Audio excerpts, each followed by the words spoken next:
Hello friends, ఇదేమి ఇళ్ళలో ఇదేమి ఊరో తెలియదు కానీ నిర్మానుష్యమైన ఇళ్ళలో ఒక్క పిట్ట కనపడరు, ఒక్క మనిషి కనపడరండి. బయట ఇళ్ళులన్నీ బాగా బుజ్జి బుజ్జి ఇళ్ళులాగా ఉంటాయి, బొమ్మరిల్లులాగా ఉంటాయి, కానీ ఒక్క పిట్ట ఉండరు, ఒక్క మనిషి కనపడ్డు. ఇలా ఉంటే మనం ఎక్కువ రోజులు ఉండలేము ఇక్కడ. ఈ అమెరికాలో చూడండి, ఒక్క మనిషి కూడా బయట కనపడట్లేదు రోడ్లలో. చూసారు కదా, ఇది మా ఇంటి ఎదురుగ్గా ఉండే ఇల్లు. ఇలా ఉంటే ఏం బాగుంటుంది చెప్పండి. మనకి ఎంతసేపు 10 మంది బయట పోతా వస్తూ ఉండాలా, మనం చూస్తూ ఉండాలా. వాళ్ళు హలో అంటుంటే మనం హలో అంటుండాలి. ఇక్కడ అట్లా ఏం ఉండదండి. భలే బోరు కొడుతుంది ఇక్కడ. పాపం వీళ్ళకి ఉద్యోగరీత్యా ఉన్నారు కాబట్టి మనమైతే ఉండలేము. ఇది ఇలా ఉంటుంది అన్నమాట. ఎప్పుడో కానీ ఒక కారు, ఎప్పుడో కానీ ఒక మనిషి అలా పోరు ఈ వీధుల్లో. ఇలా ఉంటుంది ఇక్కడ.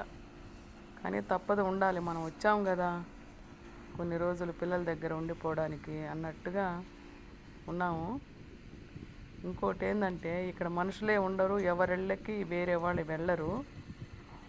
అలాంటి సందర్భంలో ప్రతి ఒక్క ఇంటి ముందు వీళ్ళు ఇలా వెల్కమ్ అని రాసుకో ఉంటారు. వెల్కమ్ అంటే ఎవరు వెళ్తారు అసలు? చూశారు కదా, ఇది వీళ్ళ పరిస్థితి. ఇప్పుడు అమెరికాలో ఇది జూలై 3 ఇవాళ హీట్ వేవ్స్ నడుస్తుంది. హై టెంపరేచర్ అనమాట.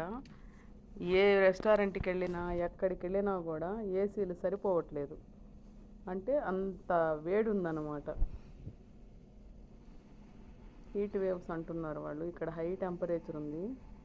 బయటికి పోయి లోపలికి వచ్చేటప్పటికి మన పని అయిపోతుంది. ఇంకోటి ఏంటంటే, ఇవాళ వాళ్ళకి ఇండిపెండెన్స్ డే. సో ఆ ఇండిపెండెన్స్ డే సందర్భంగా ప్రతి కాలనీలో ఈ విధంగా జెండాలు పెట్టుకొని ఉంటారు. చూపిస్తాను చూడండి. ఆ ఇంటి దగ్గర ముందు ఎన్ని జెండాలు ఉన్నాయో చూడండి. వాళ్ళకి జెండా అంటే వాళ్ళ నేషన్ యొక్క జెండా అంటే అంత ఇష్టం అన్నమాట. ప్రతి ఇంటి ముందు వాళ్ళ జెండా పెట్టుకొని ఉంటారు. ఇవాళ సాయంత్రం క్రాకర్స్ పేలుస్తారట. అదొక ఆనందం వాళ్ళకి.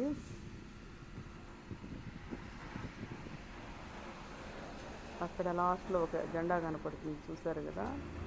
అట్లా ఈవినింగ్ అయ్యేటప్పటికి వాళ్ళందరూ జెండాలు పెట్టుకొని క్రాకర్స్ పేలుస్తూ ఎంజాయ్ చేస్తారంట. ఇవాళ వీళ్ళకి హాలిడే. సో ఇదండి అమెరికా పరిస్థితి. అమెరికాలో ఇళ్ళు, అక్కడ ఉండే మనుషులు, జనాలు అసలు ఉండరండి. చాలా బోరు కొడుతుంది. ఇవాళ నుంచి నేను అమెరికాలో విజిట్ చేసిన ప్లేస్లన్నీ మీకు వీడియో పెడతాను, చూడండి.